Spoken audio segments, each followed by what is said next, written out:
Okay, good evening. 1 second. Sorry about the delay. We've had a couple of technical issues, but hopefully we've sorted them out so that you can see and hear me okay. Apparently, I was doing some sort of weird stuttering echo thing. But this is All Back to Mine. This is episode 15. And All Back to Mine is a show I've been doing for a little while now. And I invite guests to come on the show and tell me some stories about, how they got into DJing, about live streaming. And they pick out 7 of their favorite sevens or 7 of their choice sevens or 7 sevens with a theme. And this time around, this week, I've got Chris Wheatley, and hopefully we can see him there. How you doing, Chris? I'm very well. Nice to see you. Thanks so much for the invite. No worries. I'm glad we managed to make it work. I was worried a bit there for a minute. Yeah, 30 minutes of troubleshooting, root cause analysis. I know it's the technology, and we've got some people in the chat. Sorry if we've kept you waiting. We've got Just Neil in the house, and we've also got Shotgun Shima. Thank you everyone for joining us.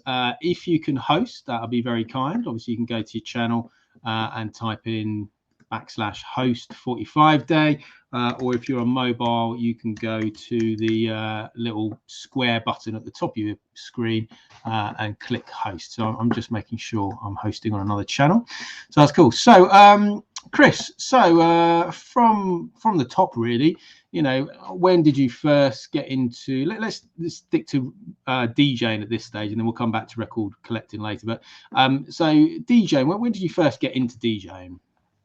Well, let's go back to my late teenage years when I was first legally allowed to enter nightclubs.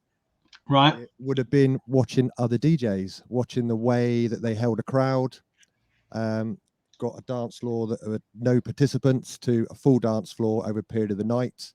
The whole guest DJ concept, the warm-up DJ, and sometimes a closing DJ who may have been a resident. The way they worked the floor, interacted with everybody in the room, and I thought, I want to do that. Yeah. And it built from there. So we're talking 92, 93. Got my first turntables, which were direct drive Marantz, secondhand. I paid, what did I pay? £80 each for them. Okay. And they had a little dial at the front right here. So the pitch control was just a very small dial at the front. And when I mastered mixing on those, I felt that any turntable that came away after that, I quickly acclimatized to it. So yes, that was my introduction. And then it was a case of going out and buying records and learning about music. And it was house music I was buying and techno. So that's pretty much where I started. So what sort of year are we talking then, and what clubs were you going to? 92 was the light bulb moment where I thought I want to do this, and it took a period of months to buy decks. And I bought a second-hand mixer, which, to be honest, was on its last legs when I bought it, but didn't realize at the time, a few weeks after buying it, like the channels were really crackly. The crossfader pretty much failed to do what a crossfader should do. Yeah. And it was probably early 93, buying records from local record stores here where I live in Bournemouth, which is a South Coast UK, and just building up a collection of house. So that had been progressive house, funky house. A term that was coined back in the 92, 93, 94 was handbag house, real uplifting with lots of pianos. Yeah. Italian house. And it just went from there. It just evolved over the years as my knowledge built and my experiences with music, etc. And back then in Bournemouth, what was the record buying scene like? Was there decent record shops around? Yeah, you did. I would say if you look at 92, 93, 94, there was a really strong selection of record shops. So where I live, it's what's called a conurbation. So you've got Poole on the west, and you've got Bournemouth, and you've got Christchurch, all the suburbs in between. So I would say in Bournemouth town centre, I could think of 3 or 4 record shops that were around right then. Flying Records, a well-known London brand, actually had a satellite store here in Bournemouth. One of the first record shops, independent stores I ever went to. In Poole, they had a few record stores, some still thriving to this very day, 25 years later, 30 years later. and it was really good. It's all obviously pre-internet, so you couldn't Shazam, you couldn't go on YouTube. You literally had to go into the store. Also, of course, charity shops. We used to sort of walk up and down those in all the suburbs, picking up, to be honest, some really good records back then that were very, very cheap. Some I've still got today. Yeah, that's great. So the premise of All Back to Mine is if I came to your house in Bournemouth, which, you know, one day we might do, we might meet up in Bournemouth at some point. Yeah, that's going to happen, I'm sure. It will. We're not too far down the coast. And you would say to me, you know what, I've got these 7 sevens. Some of the guests played more. I know you've got possibly a couple more, and we might even have a little interesting round later on. But what's your first choice tonight, and why have you chosen it? Okay, I've gone with a funkier disco number, the early days of disco. I think it was 76 it came out. Okay. And it just sort of reminds me of when I first really got to understand disco music and started buying it and to incorporate it into my collection. We're talking 95, 96. So we moved on, still buying house and that garage sound, and started to buy less of the techno and the harder sort of pumping stuff. And then I started to find disco. So things like In Deep, Last Night a DJ Saved My Life. Oh, classic. Street Life by Crusaders, really early purchases. One of my really first disco 12s I bought was Shalimar, Take That to the Bank.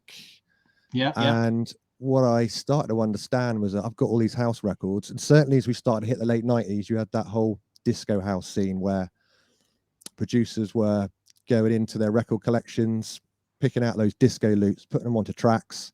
And we knew they were disco records, but we didn't know what the original sample was. So we're going around buying records. And when we found those original samples, we were just very happy at the time. And this is one that was heavily sampled. You should recognize it. So it's on the South Soul label, which is a label that if I see a South Soul record on 45, I buy it. And particularly the US imports. And I won't say the title or the group name just yet, but you'll recognize the sample very early on. Cool, let's do it. Play it now.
There we go. That is a classic. That is a real classic, and people in the chat are enjoying that. Just say hello to a few people who've dropped in now. We've got Vinyl Honey, we've got Matt from New Orleans, and Constance K, and then said hello to Joss Neal and Shotgun Shima. So is that a 45 that you would have bought back then, or is that like a more recent purchase? Yeah, I'd say that's more recent, and I'll be honest, go back to the 90s when I started exploring disco. I wasn't buying 45s. Yeah, it's not going to be 45s, is it, back then? Hence your massive 12-inch singles, extended mixes, 6, 7, 8 minutes, extravaganzas, takes you on a journey. No chance of 45s. That came later. Yeah. Well, we can see just from looking behind you, your 45s shelves, there's about 6 little compartments and the rest is 12s. Is that the extent of your record collection, or is there like another room? No. So what we've got, you've got this shelving here, which, as you can see, is brimming. Yeah. So pretty much it's not far off. Well, I've actually had to take a few bits out and stick them in my online store. I do record fairs as well. Cool. And just to create some room, because as you know, it's a revolving door. Records come, records go. Yeah. More records are coming in than going. Depends. Yeah. But over where the camera is, I've got Kallax, the infamous IKEA shelving. Yeah, that's what I've got here. I'll tell you what I've got. I've got how many cubes? 24 cubes, which is where the camera is. The camera is right slap bang in the middle of row 4 from the bottom. So that's that. In the second room, it's got a spare bedroom. Has got my stock that I use for eBay, Discogs, and record fairs. And I've got piles of 45s on the floor, which I need to buy some Kallax shelving to get them up there, because just for this exercise tonight, for the show, I was on my knees going through all these piles of 45s, putting out stuff I've not heard in a long time. And I think, why am I doing this? I need to get them onto shelving, easier access from my streams and when I play them out. And also I've got a few piles of what I call my guilty pleasures, like real random 45s and stuff that reminds me of when I was growing up, lots of 80s. So they're always good to have. We've got a morning to Mr. Lob, but Just Neil says, do you want to buy his collection? You might get in touch with him. I'm struggling in my room at the moment, so yeah. I'm always on the lookout for bits. Yeah, like it's like now things are changing slightly here in the UK. Record fairs are starting to pop up, so I'm doing something in a few weeks here in my hometown, and it's starting to happen with more regularity, which is good. And along with real life, as I say, real life non-virtual gigs, they're starting to crop up now after a bit of a quiet spell at the start of this year. Yeah, things are starting to happen, aren't they? Which is good, and hopefully we'll be going a bit more back to normal with some more regular gigs very soon. Great. Well, we'll come back to record fairs and stuff in a minute, but let's go with your second choice. What have you chosen as number 2? Yeah, so well into the 90s, started buying disco 12s. That moved on to disco 45s probably about 10 years later. But all through that time, I started exploring another sound, probably by accident, really. I thought they were disco records, but they were a little bit later. They were coming out in 81, 82, 83, 84. Different, more electronic sound, where the disco label shed all the supporting artists and orchestras that helped create that sound, and a band of vocalists, and probably to save cash, and also the disco sucks movement at the end of the 70s. So what I would like to call the boogie sound emerged sort of 80, 81, 82, and I'm a massive fan of that. A lot of the shelves you see behind my hand here are full of 12 inches from that period, 80, 81, 82, 83, and not that long ago, I say in the last 10 years, I really started to pick up a lot of 45s. So I'm going to play one for you now. Cool. And it's by a group called First Love, who originated in the disco scene, but they rapidly picked up that emerging electronic sound. So by 81, 82, they were churning out some really raw, as like we call, slaps. And this is a track called Party Lights.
Yeah, that's what I call boogie heat.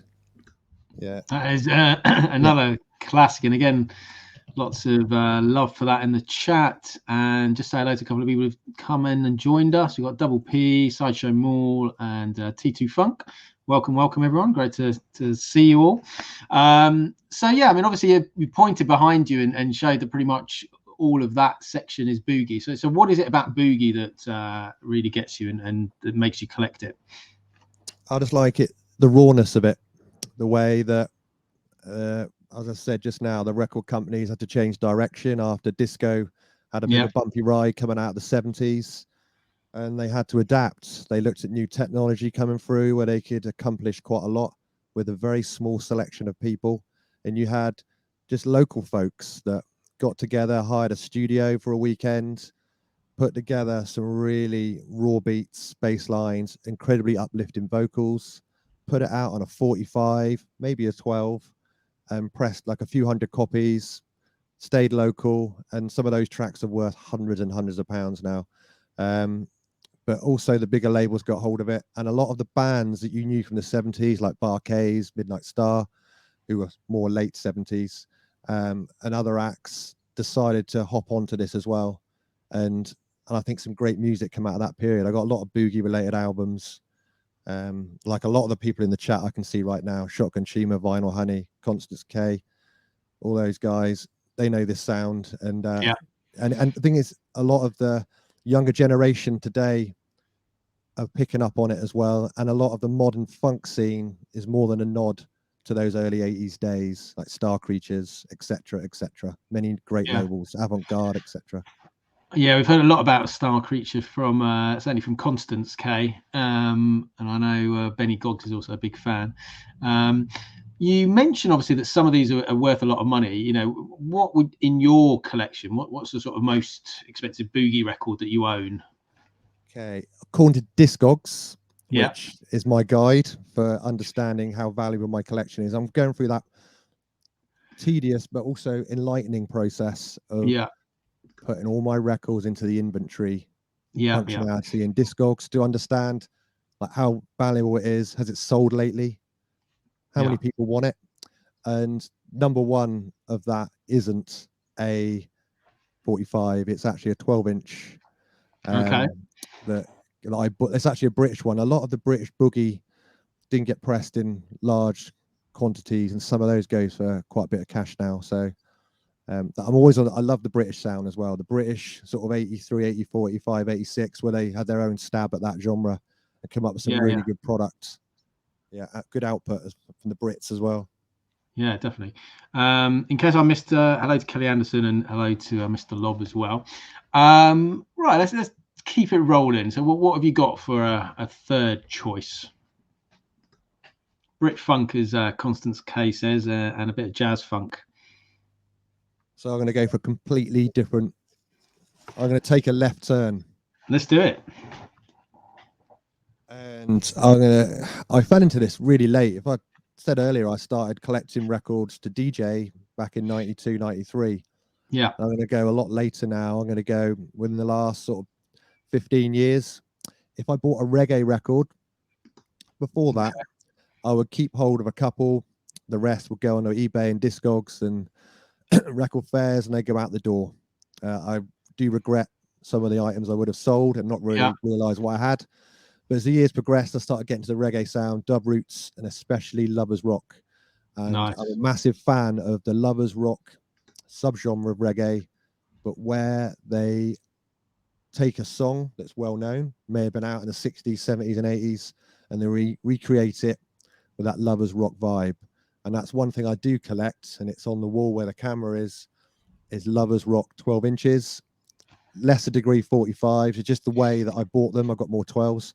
This is a wonderful lovers rock cover and probably my favorite of the genre. Cool.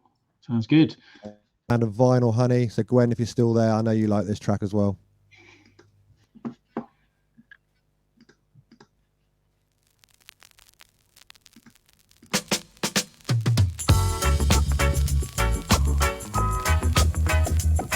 And it is a cover of Gene Khan.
I'd probably stick my head out there and say this is my top 3 Lovers Rock track I own right now. Very nice. I mean, it's reggae and it's a cover, so it ticks all the boxes for me, as does for a lot of people in the chat. And Constance K says she's got it on the Disco Reggae comp, which is a very good compilation. Oh yeah, Constance K, while you're there, I bought this. I think you played on one of the 45 Kings streams a few weeks back, and you played that Japanese track Spectrum. What was it called? Spectrum Act Show. By the time that record had ended, I'd already bought it on Discogs from a seller in Europe, and it arrived a little while back. And I think it's an amazing record, and it just goes to show how good Twitch is. Yeah, sharing great music and others to learn from others as well. So big up to everyone who streams on Twitch and all the people who watch those streamers, and creating a magnificent community for everyone. It's a great community. It can be quite expensive. It certainly was at the beginning. I remember when I first started getting onto Twitch. Yes. It was very expensive because you constantly see stuff and you're like, oh, I haven't got this, I haven't got that. And then you'd sort of try and find it. A lot more discerning now.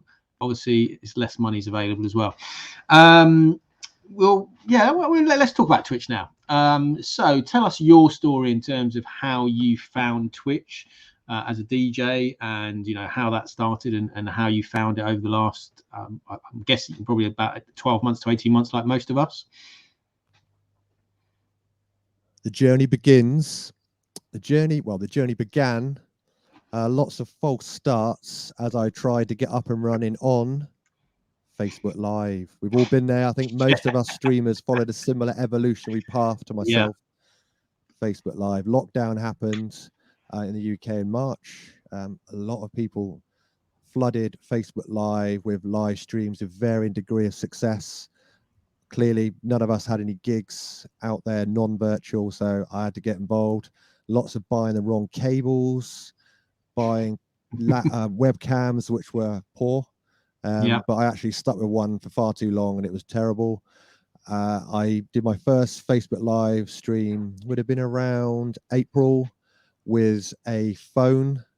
There's an iRig, all that lovely stuff, and it didn't really pan out that well. It sounded like the audio, I was in a train station.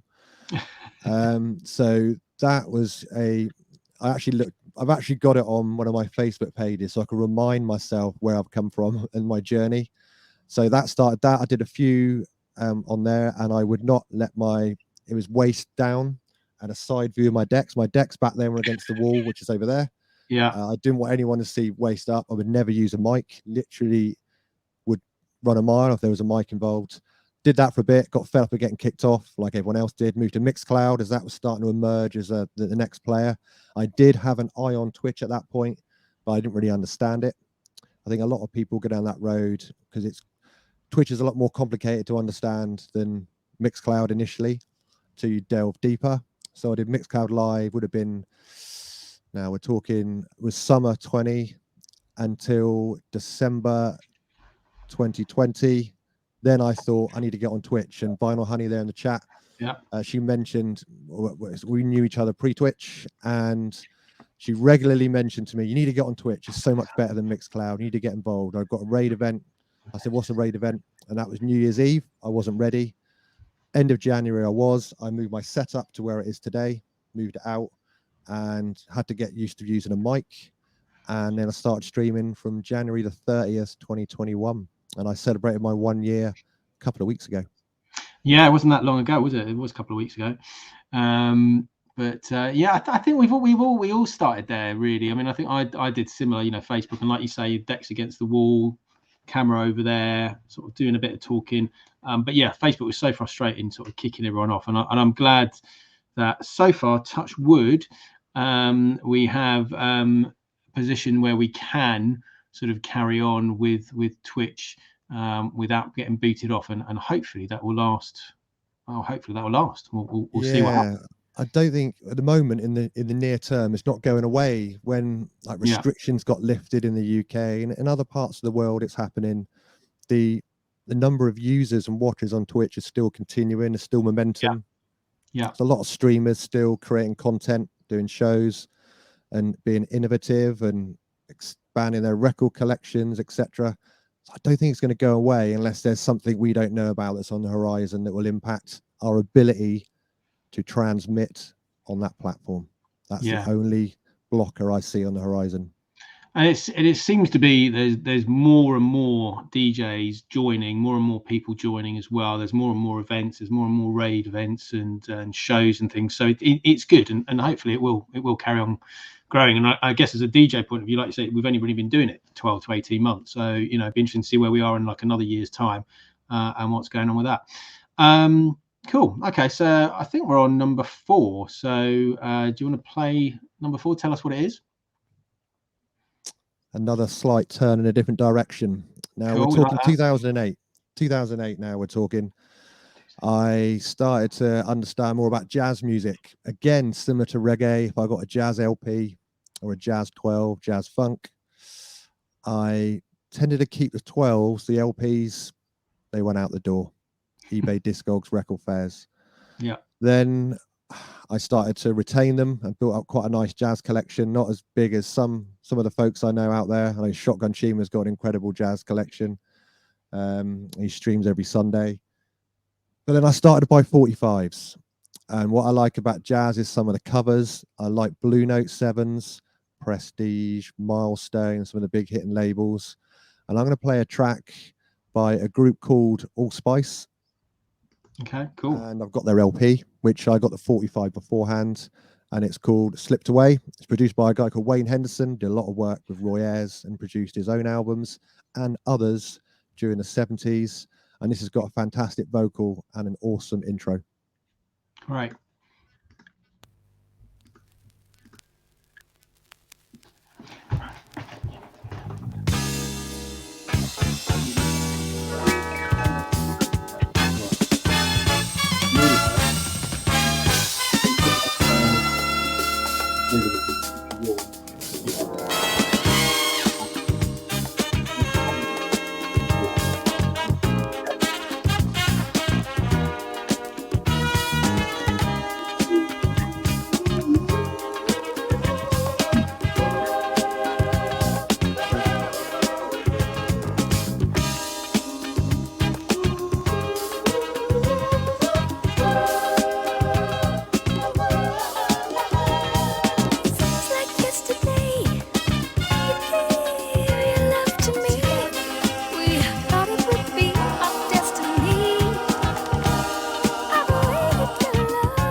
3 or 4 minutes of beautiful music right there. It's jazz is certainly a new genre that I've sort of started a little bit of collecting, because the 45 Kings have a Bright as the Sun monthly Sunday show, and they got me to be a guest on their show. So I hadn't really collected it, but obviously now it's like any genre, isn't it? You get into it, and then it's an addiction, like most record collecting, and it just builds. Yep. I go through phases. I don't know about you, Criztoz, but I will go for a spate of buying reggae 12s. Then I might go and buy a few jazz LPs. Then I'll go back to house. I bought a load of house lately. I've got so much house music over there and behind me. I need to do a bit of a cull and reduce some of that. Running out of room. Well, let's talk about that. You mentioned record fairs a couple of times. So you obviously go and sell. So what tips do you have if anyone wants to start selling their collection? And secondly, if you are collecting or going to record fairs, what tips do you have for buyers? For those wanting to sell, so 2 choices really. I've been doing eBay selling since 2005 online. Discogs came later, about 2010-11.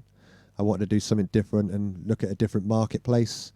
And then selling at record fairs, which I do probably, I would say, within my local area here of Bournemouth. The furthest I might go is Southampton, which is just over 30 miles east of where I live. It's the nearest city.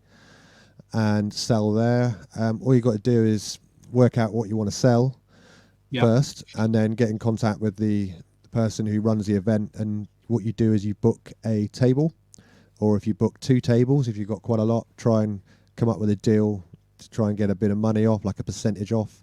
And some record fairs, they are slightly different in you pay for a table. So say I'm there for the whole day, I might pay £30 for a table, and anything that comes back through for sales stays with me.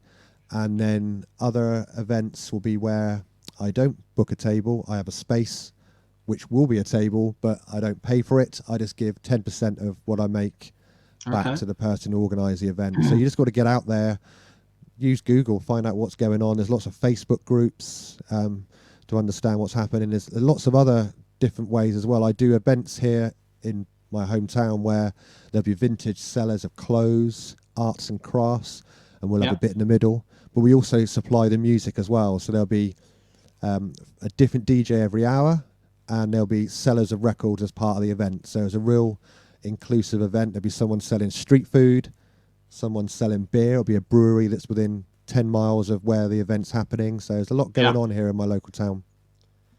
That sounds really good, actually.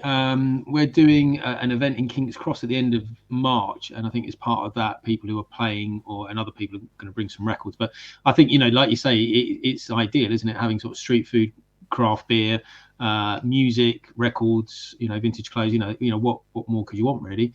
It's good that there's so much going on down in Bournemouth, and the sort of surrounding areas. And I guess it's now increasing more as we're opening up and things are starting to be a bit more back to normal.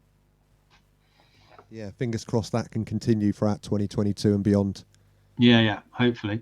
Cool. All right, so number 5. What have you got for number 5? I'm going to take you back in time. So this is a record or a track that reminds me of pre-teenage years.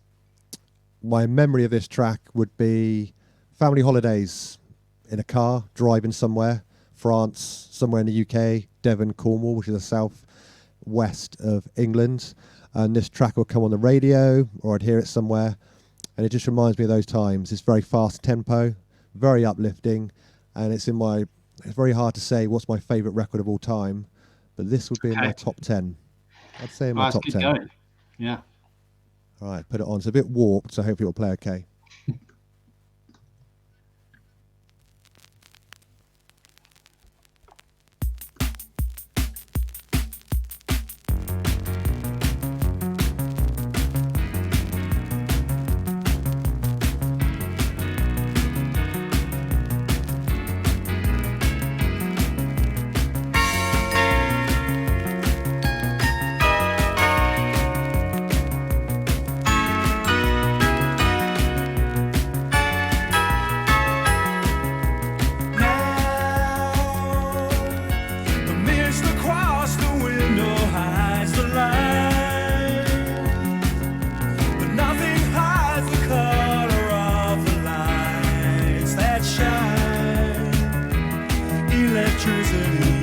so fine.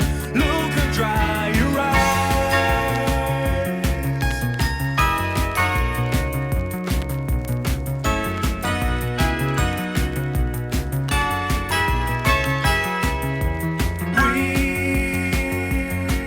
We're so tired of all the darkness in our lives, with no more angry words to say can come alive.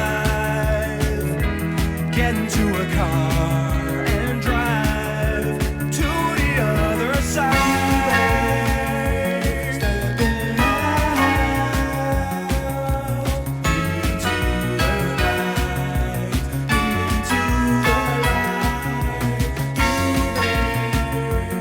into the light. Stepping out into the night, into the light. We are young but getting old before our time. We'll leave the TV and the radio behind. Don't you wonder what we'll find stepping out tonight?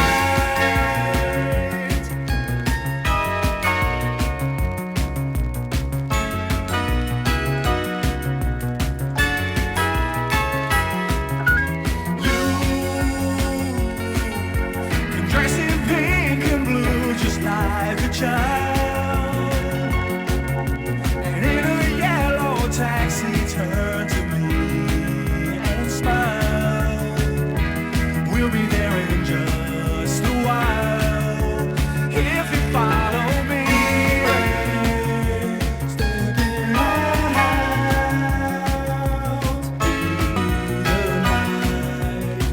into the light. You babe, stepping out into the night, into the light.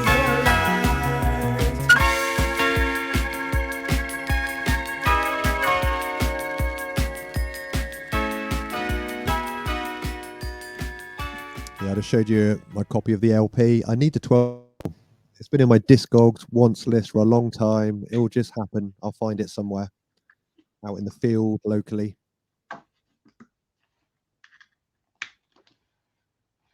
That's another great track, and like you say, it does bring back a lot of memories. You know, that's definitely something that I remember hearing when I was a lot younger as well. So, and music does that, and that's I think part of it, and why we're so passionate about music, because of the memories it brings back.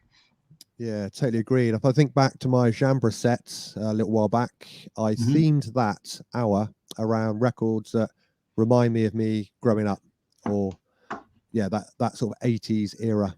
And I was playing some electro. I actually had that record pulled out. I just didn't get to it. I was playing stuff like Gloria Estefan. I played Wham. Several other big hitters in that 1 hour. Yeah.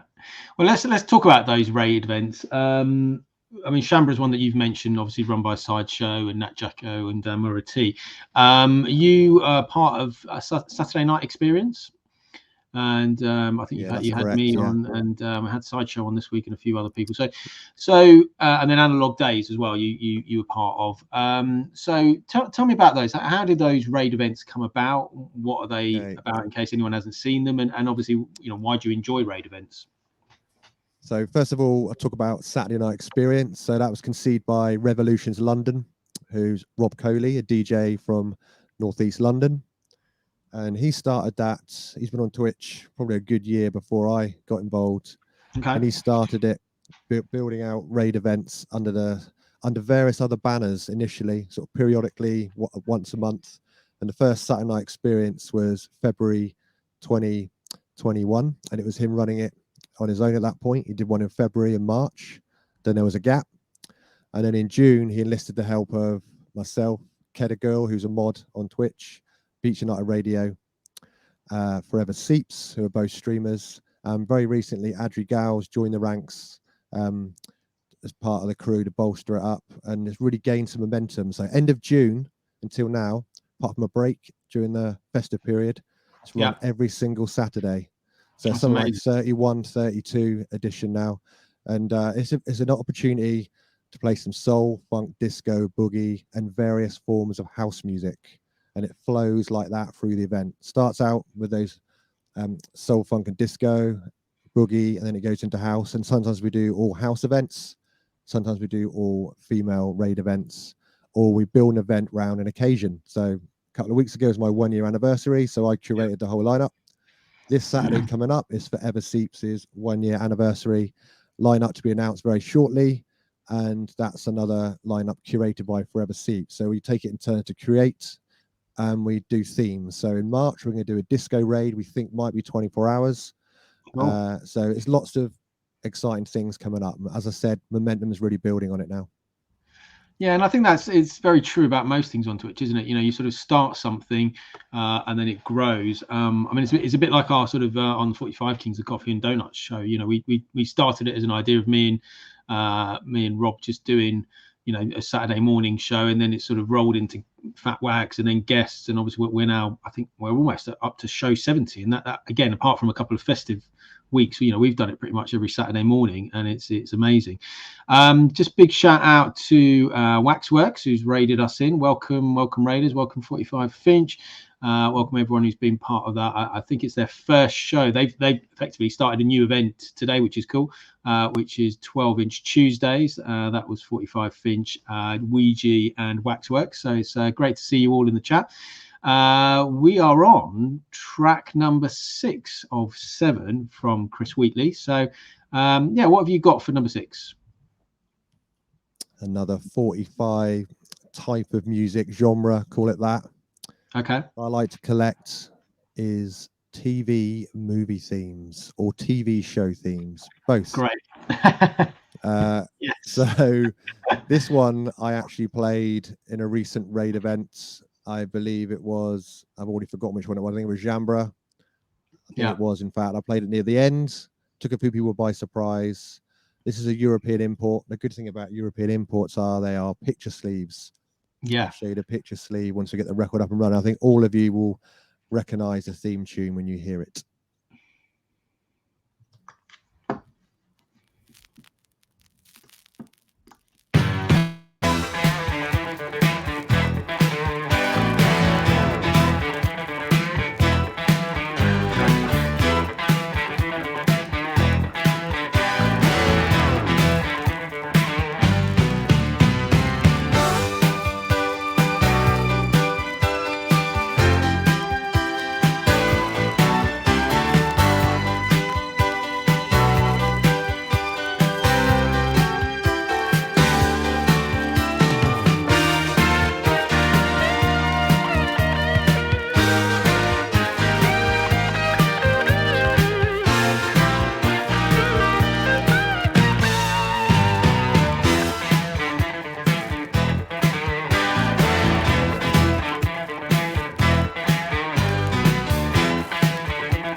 as I said, I collect 45 movie themes or TV themes. I was in my other room where I got piles of 45s on the floor. I like Mike Post's work. This is one of Mike Post's. Could have picked out A-Team. Could have picked out Hill Street Blues. I got Hawaii 5-0. I've got Pink Panther theme, Batman theme, and many others. But so many out there still to collect. Big up Revolutions London. Your ears must be burning. I was just talking about you. Yeah. And the Saturday night experience just now before I dropped this awesome TV theme tune from the 80s. And I said, hey, if you think about the European imports, lovely picture sleeves as well. I got this in Amsterdam. It's a German import. It's amazing how much of that TV music theme tune has survived the test of time, and a lot of it is still great. I'm not sure the same can be said about some of the shows. I think you need to go back and watch some of the shows and see whether they stand up. But no, TV themes and movies, I think, is a big thing that I sort of collect as well. And we've done a few events with Sam Tweaks. We did a TV and movies thing for 45 Raiders, and I had in my 1,000 followers party the other week. I had a section of TV and then a section of movies, and they both got picked out. I think justifiably, because people want to hear this stuff. And again, it brings back loads of memories of the films, the TV shows, and obviously what you were doing at that particular time when they were around. Yeah, agreed. Yeah. Totally cool. Okay, so let's talk about your mixer, because you've got a rotary mixer, and there's certainly a few people on Twitch who've got one. I know Sweet Tooth's got one, and certain other DJs. So what is it about a rotary mixer rather than not a normal, but a sort of one with faders and all the rest of it that you like? Yeah, so I will say up until, when was it? March 2021.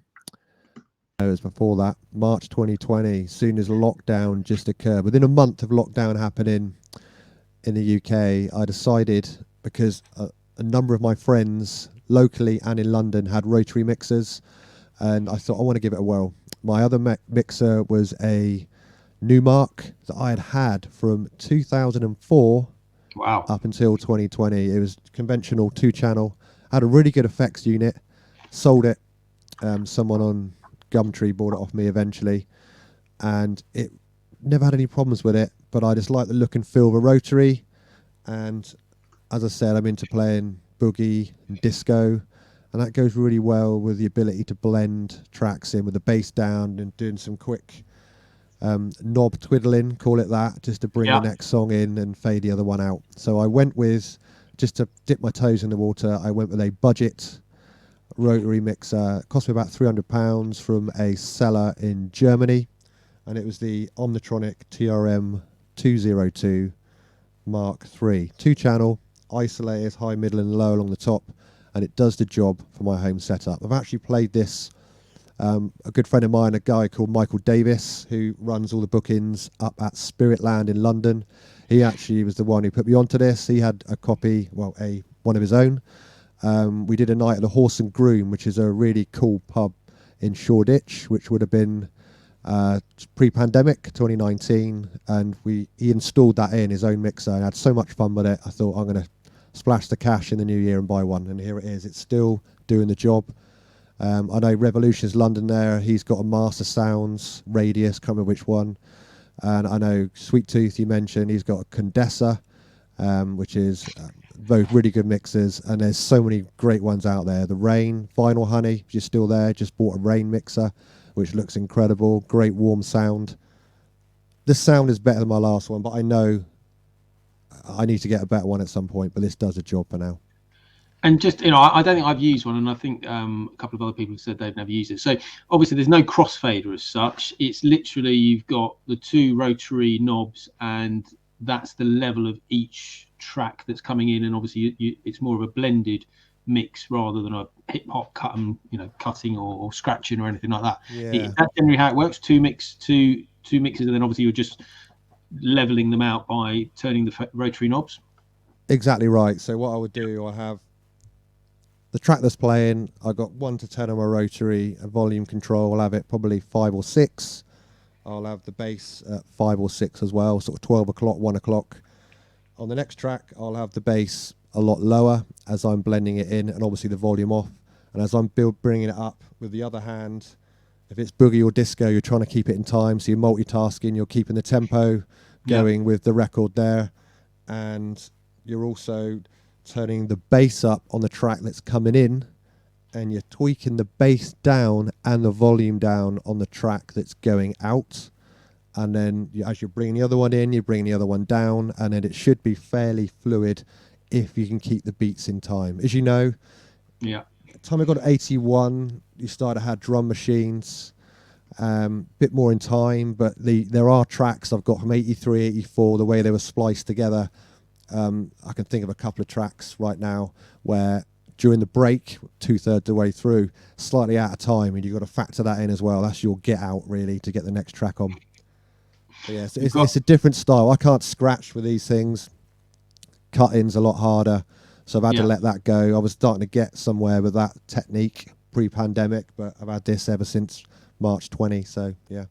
Well, I guess especially if you're playing, if you're playing 45, you don't necessarily need to be cutting and scratching necessarily. If you're playing certainly a lot of disco boogie, which you are, then again the rotary is much more suitable for that sort of music. Yeah, and on Twitch, I'm sure a lot of streamers, DJs will say that it gives you the freedom to play what you want. Yeah. And since being on here, I've gradually sort of got more and more into the scene and playing specific raid events, or doing like 2 hours of 45s, 2 hours of disco, hour of this, hour of that. I think it gives you freedom and ability to sort of hone your craft and be a bit more sharper at the whole thing. So I'm definitely sharper since starting my Twitch adventure, January 2021.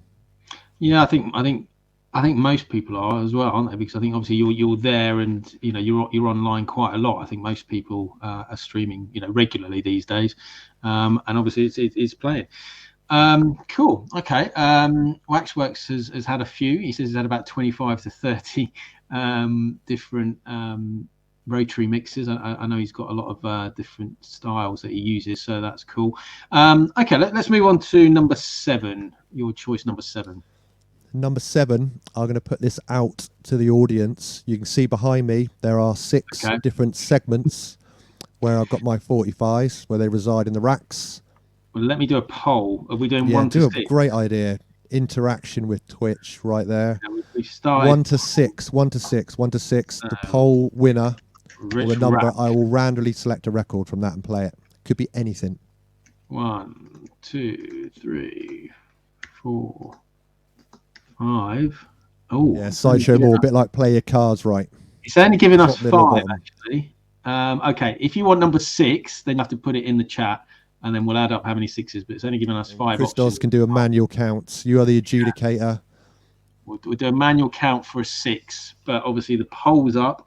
You've got a couple of minutes to vote.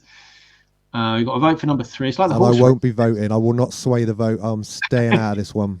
You got 2 votes for number 3. Actually, I can vote as well. I'm going to vote.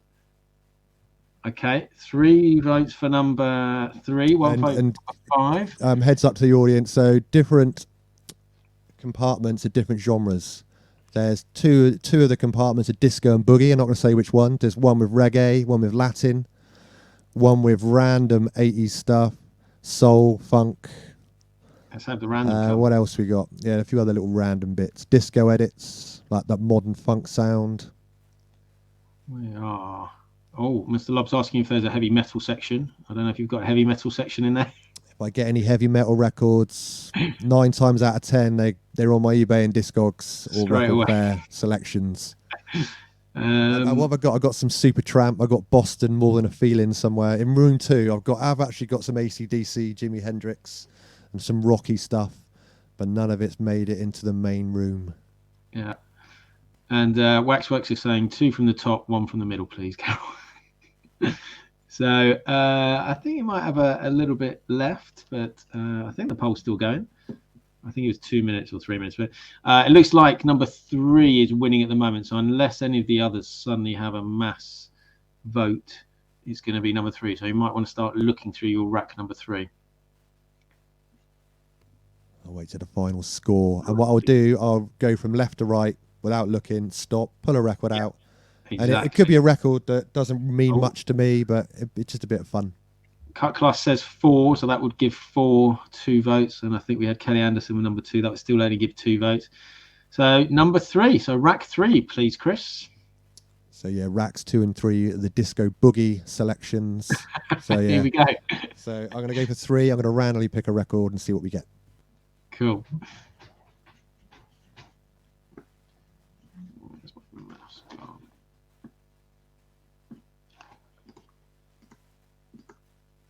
So this is a record that came on the Delight label. So that label, very famous for Kool and the Gang. And I need to look at what side I need to play. Give me 2 seconds. Okay.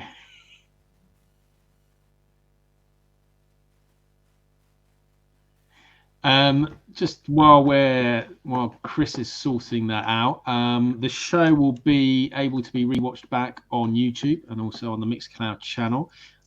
If you are on YouTube, I'd very much appreciate you going to YouTube, hit that subscribe button. It's free of charge. It's similar to hitting a follow button on Twitch. So if you get a moment, please go to my channel, hit that. I'm trying to hit 100 so I can change the channel to youtube.com/45day. So it'll be very much appreciated if you can do that.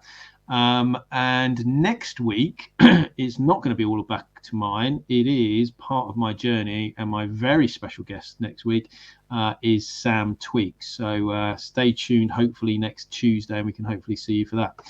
How you doing, Chris? Are you ready? Yes, it's a record I don't hear very often, hence why I had to listen to it first, because I knew one side had a more slower tempo ballad feel to it. So I've now got the right side. It's by a group called Motivation. Don't know too much about them. It came out in 1983.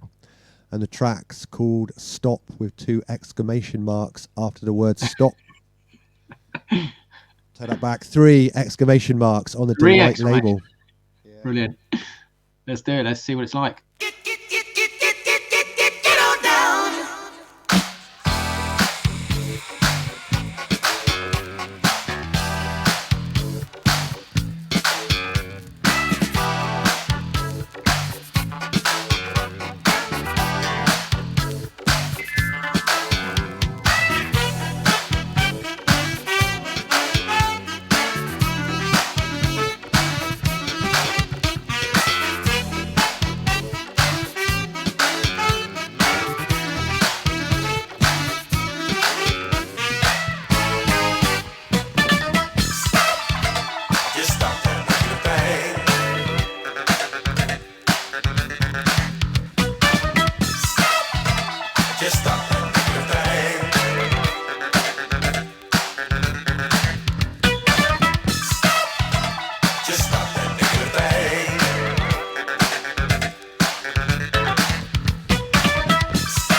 For those of you who voted for number 3, good choice. I have to play this more often. Great record. Good choice, chap.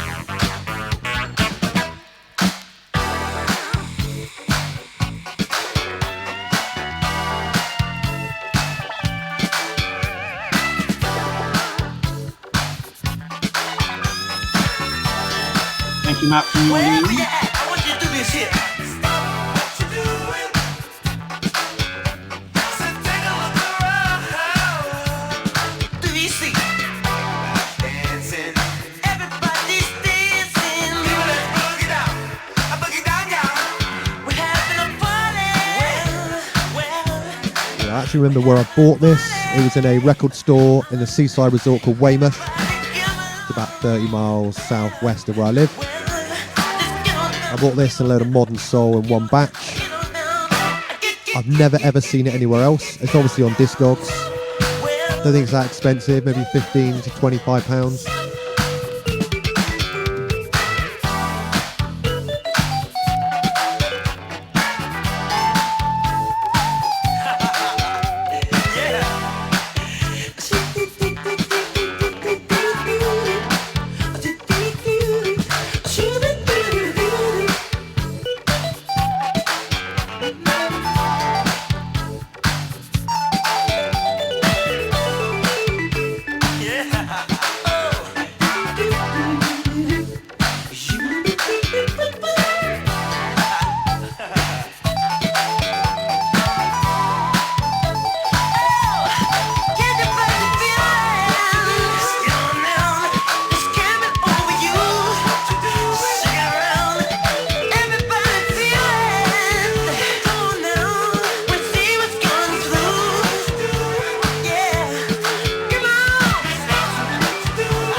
So that track was by Motivation. It's called Stop, and that was the random pull for my collection off the back of the online vote, rack number 3, or shelf compartment number 3. So yeah, I need more often. So thank you for voting for that. That was a good one. We might do another one of those in a minute, actually. But just say hello to a couple of people who've joined us in the chat in the last few minutes. Fatwax45, Beach United Radio, and Ketagirl. And yeah, you guys were mentioned a little bit earlier. And Revolutions LDN. Cool, right. Okay, so let's do another poll if you're up for that. We won't count number 3 this time, but let's do from one of the other ones. So chat, we're going to choose the next 45. And while we're doing the poll, we'll be talking about another raid event that Chris was in charge of or part of. So okay, so the poll is up. You've got a choice of 1, 2, 4, 5, or 6, and Chris will then choose that. So yeah, Analog Days, I mentioned it briefly, but I think we moved on to the next record before we talked about it. So tell us about that raid event. I thank you for inviting me. I had a great time, and it was brilliant. I think it was Boxing Day. I played Boxing Day evening, but yeah, tell me about that event and if there's any more coming up in the future. Story behind that. So Funky Bakery, a baker / DJ based in Germany. He reached out to me and several others that I didn't know at the time about doing a multi-day raid event over the festive period. So it was the 26th of December, 27th and 28th. He said, so 3 days non-stop. And he said, I'm enlisting the help of others. So that was Baby Funk in Japan. It was DJ Sweet Tooth in San Francisco, California. We also had DJ Bill BH from Brazil and Shotgun Shima, who's from Sacramento, California. And the idea was we'd all be assigned regions. We had a spreadsheet, Google spreadsheet, and we would go out and pick DJs and get them involved in the event. One of the challenges we found was that over the festive period, a lot of DJs weren't with their equipment. They're on the road, traveling, seeing family. And we put on the event, and it sort of exceeded our expectations in terms of the amount of viewers and just the diversity of the music. I would say over 50%, maybe more, of the DJs that participated, I've never seen their streams before. So it's a bit of an adventure. You go from someone playing, I don't know, I say hip hop, and it would go to someone playing jazz for an hour. Then it would go to another part of the world with someone playing Afrobeat, someone playing more conventional house music. And you didn't know where you were going to turn. And I thought it was really successful. So Analog Days, we decide will happen once a year, same time. However, in the summer, we're hoping there'll be another 3 or 4 day event somewhere in the middle of the year. So watch this space. Yeah, I mean these big long events are brilliant. I love them, and I think exactly what you're saying is so true, because you get invited to play or you organise it, and a lot of the time that there's DJs on there who you might not first have heard of, or you might have heard of but haven't seen their streams. You might have seen them in the chat, and it's really ear-opening, eye-opening as well to see these people. And see what they're doing and see what everyone's doing, and especially all around the world. That's the beauty of Twitch, and because it's 24/7, you've got DJs all around the world playing all sorts of music, and it's amazing, and the connections we've all made is just unbelievable. It's so good. I would totally agree. It expands your network. So there was DJs from that event that I've gone back to, fellow Saturday Night Experience crew members, and said, look, we need to put these individuals, and vice versa. It goes both ways. And I think it's just all about letting people know you're there, inserting yourself into the Twitch ecosystem, call it that, and just try and make your way in Twitch and just have fun with the process as well. And it's all about helping others as well, helping others where you can and bring them up. So back to Saturday Night Experience, it's not about big hitters every hour, every 2 hours. It's streamers that are more newer to the game, or they haven't got their affiliate yet, and you place them after another DJ who's considered a big hitter, and just allowing them to grow off the back of it, as long as the music flows naturally from start to finish. That's one of the ethoses behind Saturday night experience. Yeah, and that's one of the beauties of Twitch, isn't it? You know, it's a great leveler, isn't it? Because, you know, you have got DJs, you've got people who are, you know, really well known in their fields before Twitch even sort of came about. You've got people who've just started out. You've got people who don't, you know, stream from their bedrooms or the lounge, and it's brilliant for that. The chat voted for number 6, so rack 6 for your next choice. I wonder what this is going to be. Okay, so rack 6 has got the most separate genres within a compartment. This could be interesting. It'll either be jazz, Latin. I can't remember what else is in there. I'll be back in a minute. Do that. And at the moment, I've just put up a little comment from Double P. We've organised, Double P's organised, and I've helped him and other people, Sideshow and other people, mental health stream raids, and this is happening 4th, 5th and 6th of March.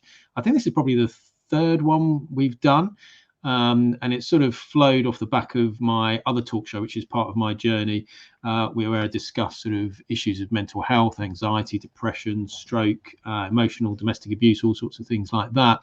And again, as I said, those are on the YouTube channel. And big shout out to Matt from New Orleans, who subscribed and became number 45, subscriber number 45 to 45 Day channel. Obviously, I like 45, so I love the number, so that's great. So thank you so much, and thank you to everyone who's subscribed so far, and thank you to everyone who's followed on Instagram, Facebook, you know, YouTube, everywhere really. You know, it's an amazing community we've got.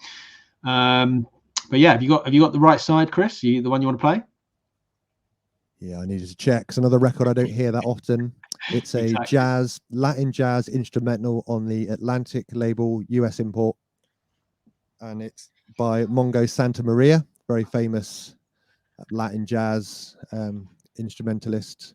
And the track's called, you're going to have to check the name, it's called Windjammer. Windjammer, okay. Here we go.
Nice slice of Latin jazz, which is yet another genre that I'm really into, and certainly other aspects of Latin, all those subgenres as well, which was in that part of the rack that we were picking this one out from. So again, big up to the chat for selecting that rack. I mean, to be fair, I'm sure anything in those racks is going to be good, but it's another good choice from the chat. Well done.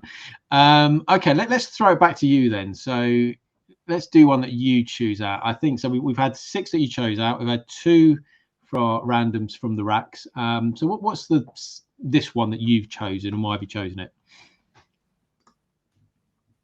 Big fan of that Brit Boogie sound, mid 80s, 83 to, I don't know, 87. Raw, heavy bass line, and this bass line should come with a warning, especially 2/3 of the way through. It goes a bit crazy.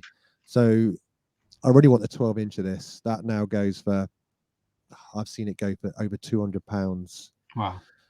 That's a lot of money. Yeah. I did see it around on eBay when it wasn't as pricey, and I missed my chance. So I've got another 12 by this group, and they're called the TJ Johnson Band, and they release records on the Switch label, British label. And this track is called I Can Make It Good For You. Just check out this bass line, and certainly part of the way through where it goes a bit crazy.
Ready for that bass line change.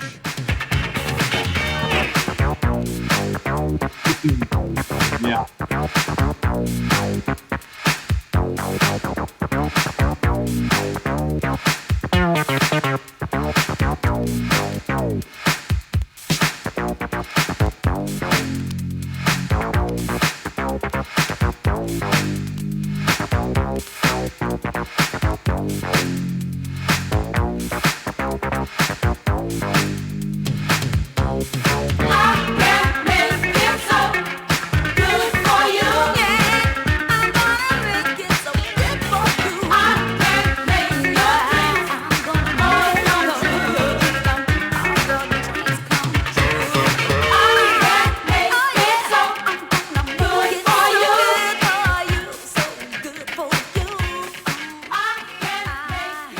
Mid-80s heat. Yeah, big fan of this track. I really want the 12-inch, but it's got to be seeing it at the right price, as in below 100. Yeah, definitely. It's a great track, and like you said, that bass line when that kicks in, that's amazing. And like on a big sound system, that's going to sound absolutely dope. Absolutely dope. Okay, a couple more things. We when we did a little test, I think it was Sunday night. You were telling me a little bit about one of your trips to America, and you bought a load of not reggae, a load of records when you were over there. So I think one of the places you visited was San Francisco as well. So tell us a little bit about that trip and what 2 trips I did. So 2002, I'd not long been out of university, started a temporary role somewhere, and my girlfriend at the time and I said, let's go traveling.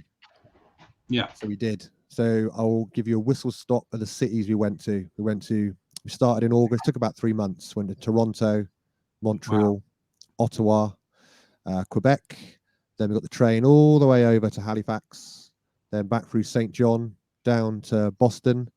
We did Martha's Vineyard, Nantucket, into Providence for about 15 minutes before we got the train down to Washington, Philadelphia, and New York City. So over 3 months, and I hit up every possible record shop I could find along the way, which frustrated the hell out of my girlfriend at the time. I was going to say, because I would engineer days out, knowing full well there was a record store there.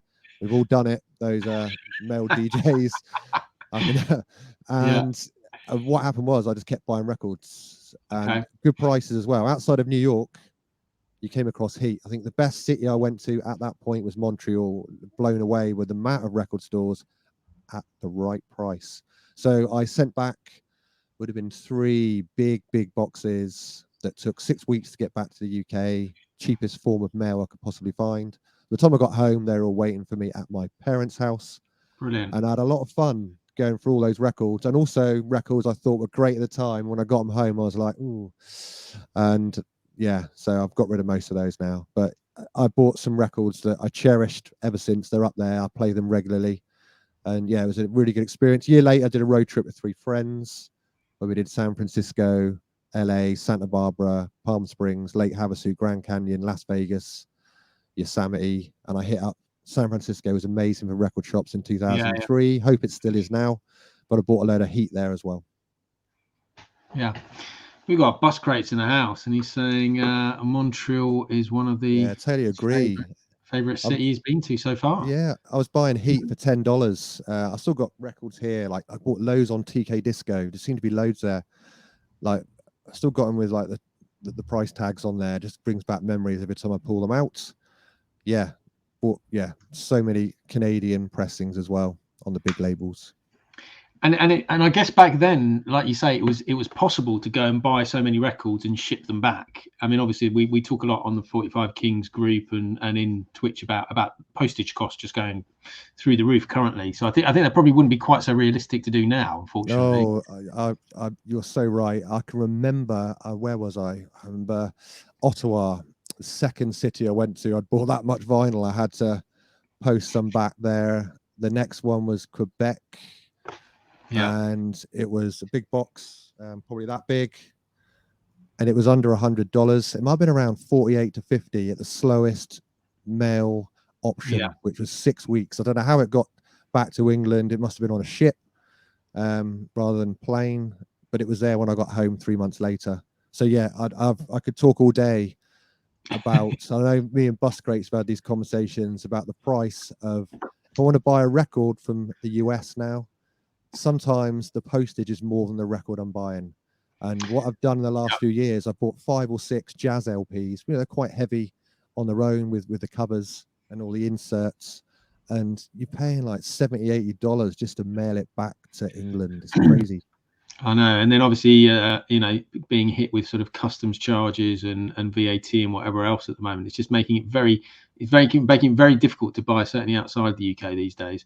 And I imagine a lot of the other countries are the same. I've had this conversation with Mr. Lobb in Australia, and the postage to get anything into Australia is just prohibitive. So I think he mentioned earlier in the chat, like something like $80 to buy a 45 to get it into Australia sometimes. That's crazy. And I think very quickly the flip side of that, I sell on eBay and Discogs. I used to have sellers in many different countries during the pandemic, we saw, if I wanted to post to the US or rest of world, to Japan, Australia, etc., saw 3 price hikes during 2020, where if I wanted to post a record to the US pre-pandemic, it would cost me £9.5 English usually for 112 or LP. Now it's nearly £18. So naturally, crazy, isn't it? The buyers from those locations, they don't head over to me that much anymore, and my fellow sellers. I've got to have something that they really, really want for them to pay that much. So it's the risk of being hit with customs when it gets there as well. I mean, that's the problem, isn't it? You pay this extra postage and then it arrives, and then you've got another $10-20 or whatever on top. And then it's it's a problem. Cool. Let's see if we can get another 2 in. Have you got 2 that you picked out? Have you got 2 more that you can pick out? Yeah, I pulled out about 20 records prior. I've actually pulled a couple out since we've been on. Sweet Tooth arrived, as he said. What did he miss? We were just talking about San Francisco, weren't we? Yeah, you got name checked us now, Kerry. Yeah, and we're also talking about rotary mixers. So you got to mention about that, and also about San Francisco, Kerry. Yeah, so good to see you. I hope your stream went well with Mark Brand. And very quickly before we go on to the record, I think since being on Twitch, and I was talking about the road trip I did back in 2003 and the 3-month traveling across the US and Canada that I did the year prior. If I did that now, I would certainly encounter some of the amazing people I've met on this platform in the 54 weeks that I've been streaming on here. So big up to everyone and all the great people I've met during that time. Exactly. Well, we're talking about Sweet Tooth. He's coming on the show. I think it's the 15th of March or something like that. So he'll be on the show in a few weeks' time. So I'm looking forward to chatting to him and seeing what he's got. Looking forward to your selections. Yeah, that's going to be a fun show. All right, let's see what you've got here. All right, this track here is, I got a few friends that DJ up in London. They play at places called Spiritland, Horse and Groom, and some of the other more discerning spots in our capital. And they used to play this track, and I used to hear it. And it's one of those tracks I thought, do I ever want to buy it? Because when I hear it, I enjoy hearing it. And it reminds me of Stevie Wonder when you listen to the vocal and the delivery of that vocal.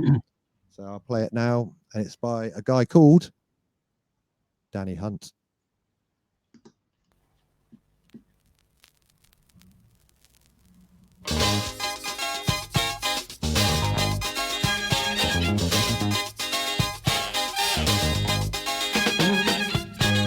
What's happening to our love affair?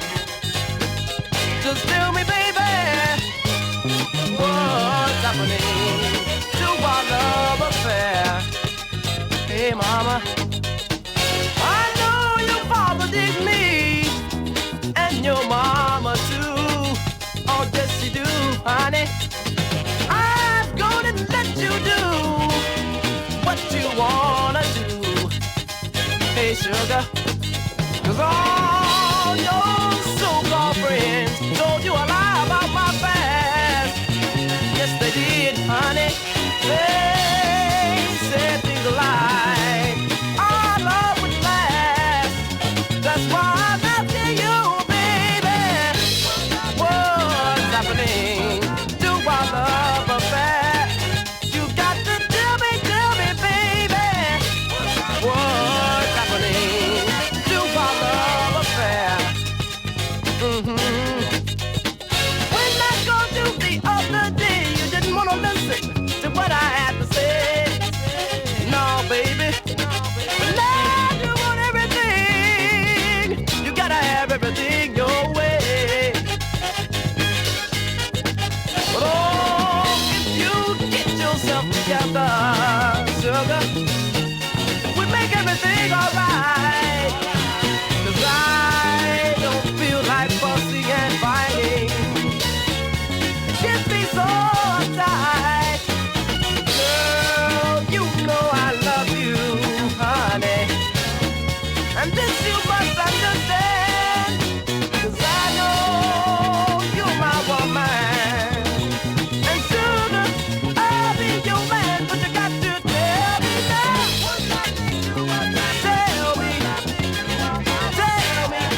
one of those tracks that gives me goosebumps, very uplifting. Heard it in many a club, and it sounds great. Yeah, I agree on Buscrate's comment about diggers against Discogs prices. Yeah, totally agree with that. That's a whole nother conversation. And yeah, talking to Criztoz on a Sunday when we're doing a test. I normally have a frame that goes around all my stream that stops about there. But without the framing, see all the wires and a bit of a real life view.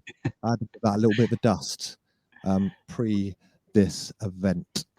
We like to keep it real on here and show what's behind the camera. Like me, unfortunately, we had a bit of technical issue, so I can't stream from where I'd normally stream. So you've got the behind the scenes mess of my room here. Yes, as Sweetie says that's a heater, and yeah, Buscrate says he's not even in the same league. So that's great. Right, we'll do one more record, but just one more question about things. I'm doing a show with Tommy T in a couple of weeks. He came up with the idea of a sort of like, to help people stream, so we've got a lot of people in the 45 Kings community, and certainly on Twitch who may be new to streaming, or they've seen things that I've done or Tommy's done, like maybe bouncing emotes or videos and stuff like that. And so we're going to sort of open it up and see if people want to ask questions and see if we can help them, maybe sharing some screens of OBS and stuff. What advice would you have to someone starting out now, or who's like a newish streamer? What would you recommend perhaps in terms of equipment, and what would you suggest is the best way to sort of go about it and get going? I would say, and looking back to my voyage through the stormy waters of Facebook Live, moving on to Mixcloud Live and all the aspects of that, and then finally finding Twitch. It wasn't until I got on Twitch that I started to ramp up. I wouldn't say my stream is got loads of bells and whistles, but one thing I did learn early on is get at least a half decent webcam camera of sorts. I got a Logitech, can't remember the model, it's the sort of middle end one. And also I bought a laptop. So go back, Facebook Live, first time I ever used my laptop, I used to use my phone, and I graduated to a laptop. It was a 10-year-old laptop. Hit the button to go live. What you had was music playing perfectly, but you had scroll text that didn't scroll. It just stuttered really, really slowly. That was like me earlier, stuttering. Yeah, and the picture kept freezing. So that was probably a 2 or 3 minute adventure, and I had to pull out the cord, pull the rip cord on that one. So get a laptop you specifically use for streaming. So not beefed up with applications and full of MP3 and WAV files. Just completely, want of a better word, naked of everything, and download OBS and start to build and be creative on how you want your stream to look. So webcam, decent laptop, and also lighting as well. What you see slightly off stage where my hand is what you call a softbox that's on a tripod. I sort of modded it up a bit by adding blue tinted sheets, which are held together by closed pegs and other bits and bobs. Yeah, I've got that little light in the corner and a fake plant that used to be in my kitchen. That sort of, I realized that sort of, always got a sort of plant on view, and just loud and watch other people, and don't be afraid to ask people questions via Whisper, or if you're friends with them on Instagram, send them a DM and just find out about how they do things and watch some of the other shows and just get to know people, network, make friends. Yeah. Well, that's one of the best things about Twitch, isn't it? That everyone's happy to help. We've talked about this before. If you play a record and someone wants to know the track ID, then 99 times out of 100 you'll say it. There might be the odd one you might hold back, but 99 times you'll say it. And again, similarly, if you need any help with streaming or your setup or anything, people are always very open and kind and helpful. It's amazing. Yeah, it's amazing community. I think sharing music ID is really important. Thanks, Matt, for sharing the Danny Hunt there. Yeah, I think it's so. I've learned so much from a lot of the streamers I see in the chat and others who play a record. We all use Shazam. I'm not afraid to say it. And then I'll go on to Discogs, and I'll either buy it there and then, like I did with Constance K the other week, And I've done that with DJ Sweettooth. It was a very expensive stream he did for me. And this is a while back. I sort of encountered Terry on Twitch, not straight away. I'm talking more end of spring, early summer. And there was one stream he did, I think it was a Hot Wax one, and that was certainly hit me in the pocket, because by the end of the stream, even by the end of some of the tracks, I'd already bought it in my carts, and it was winging its way here to Bournemouth on the South Coast, UK. So all good. Sharing is caring, and it's helping bringing others along. It definitely is. It definitely is. Cool. Let's do one more. I think you're all right for one or maybe two more. Yeah, I can squeeze two. I'm going to go with a disco record. I said earlier about how important disco is to me. I found that after I got into house and techno and hard house and all these other up-tempo music genres. So disco, big fan of. And this is a combo. Another fan of Leroy Burgess. So I'm a collector of his 12 inches and 45s and LPs. Whatever comes along, I'll buy them. Still a few I need to fill in the collection. This one is by a bit like a studio group they pulled together called Dazzle. Stan Lucas, I think, produced this. And you've got the awesome Jocelyn Brown on vocals. I've got the LP somewhere down there. And that's got some incredible tracks on it. So I'm going to play a track called Walk Before You Run.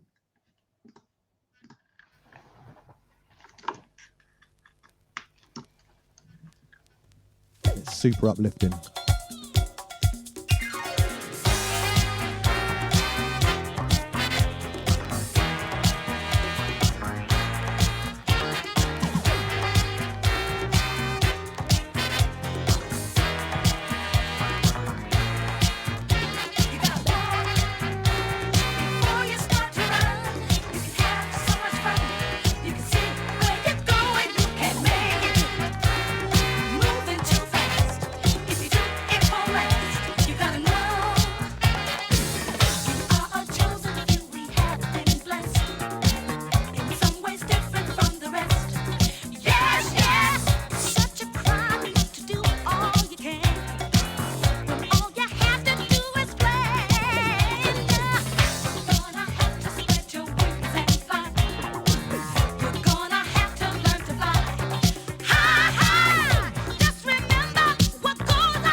Yeah, and she's sung a lot on a lot of tracks you don't realise that she's sung on. She's all over the Dazzle LP, which I tried to find then unsuccessfully.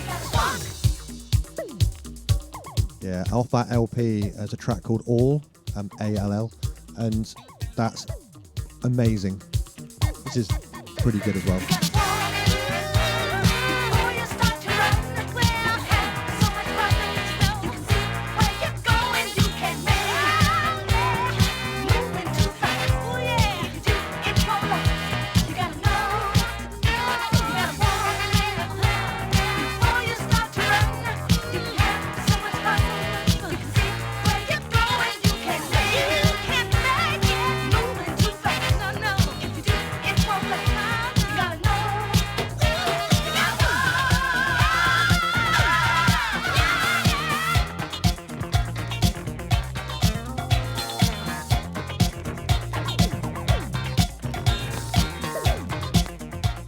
try to find the LP. So earlier I played 2 7-inch singles. I managed to find the LP really quickly. I thought, yeah, I'll do it. This one didn't happen. My LPs are pretty much in purchase order rather than genre, so it proves a problem sometimes finding what you want to find. Yeah, that's a problem we have as record collectors. Thanks, Matt from New Orleans. Thanks for joining us. Thanks for tuning in. Yeah, so you've started. Let's have a quick chat about gigs coming up. You've started getting back out there again. You've talked about some of the sort of record fair and vintage sales and stuff. So, what gigs have you got coming up, for example, in the next sort of few weeks or months? I do real life. Various local spots here in Bournemouth. We've got one of our first big events, which is Easter Sunday, somewhere around 15th, 16th of April, where we've got David Penn, who's very productive with Defected. So he's coming down. It's a event called Bump and Hustle, which is in its 30th year. Wow. We normally do 3 events a year nowadays. Go back 20 years ago, it was much more regular and huge events in big conference centres here in my local town. So we've got David Penn. We have other DJs who play at the Southport Weekenders and Suncy Beat, which is in Croatia. And I'll be playing in one of the rooms, playing disco, boogie, funk and soul. And it's a well-regarded event locally and across the UK. So you're looking forward to that 30th year. And I also play up in London at an event called Up on the Roof at Prince of Wales in Brixton. So that's got a club room. It's got what they call a hotel room, which is much smaller, gets sweaty, loud sound system. And there's a 2-floor terrace. So I'll play either in the main room or the terrace.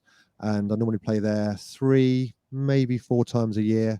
So I did a little bit in between lockdowns, and I was obviously there more often pre-pandemic. So we've got some great guests coming up there, which have yet to be announced. So people like Dave Lee, Horsemeat Disco, Dimitri from Paris, that sort of thing. Oh. So that'll be good. And there's plenty going on in the virtual front on Twitch over the next couple of months. So that's good. Yeah, that's cool. Right, let's go to your last 7 for tonight. Okay, my final 7. I'm going to go back to jazz, Latin feel, very up tempo. When I do play this out, I normally get at least one person come up and saying, "What is this track?" I played it a few times on Twitch, not that many, but I should play it more often. So here we go.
Pitch this at 0, shows how fast it is.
amazing. Yeah, That's a great track. That's so good. I came across the record Yeah. as part of a collection. A local DJ said, Chris, do you want to come round? I'm shedding a load of 45s. I don't need any more. So I thought I'll go on over. It's in the town next door to me. I went over. He had on his kitchen table piles of 45s. Nice. Started looking through them, and it was full of James Brown on King People and the US Polydor imports. There was Gwen McRae, All This Love That I'm Giving, the original 45 on Cat Records. Wow. And there was a whole host of other records, and I think I paid about £1 each, £1 English each for all those. And I walked away with a skip in my step. Yeah, that's the sort of things you want to do. Right, it's been great. Let me just set the raid. Sweet Tooth and Mark Brown have been doing back-to-back, and both great guys. And so let's set the raid going, and we'll go and see the real Mark Brown. I think he's playing for maybe up to the end. Great idea. I was going to head there myself, so better to be transported and make my own way there. Yeah, £1, Sweet Tooth, not quite $1. I know the dollar exchange rate has gone down quite rapidly. It's fairly near parity. It's not it's not great at the moment. But thank you so much, Chris. It's been a great show, and amazing selections, really great stories. Thank you so much for coming on the show. Yeah, thanks for having me. I've really enjoyed tonight, just picking out the records a few days before, picking a few out on the fly, doing the random pulls. Yeah. Big up to everyone in the chat. And Criztoz, great, all the work you do here on Twitch, events like this, 45 Funksters, etc., etc. You're doing a great job. Keep on doing it. Thanks and we all thank you for it. So that's much. Yeah, I look forward to watching the replay. Is it coming up on YouTube? So yeah, it'll be on. It should be on YouTube probably tomorrow or Thursday, and the audio will be on Mixcloud as well. So if you prefer listening back to it like a podcast, you can do that. If not, do that.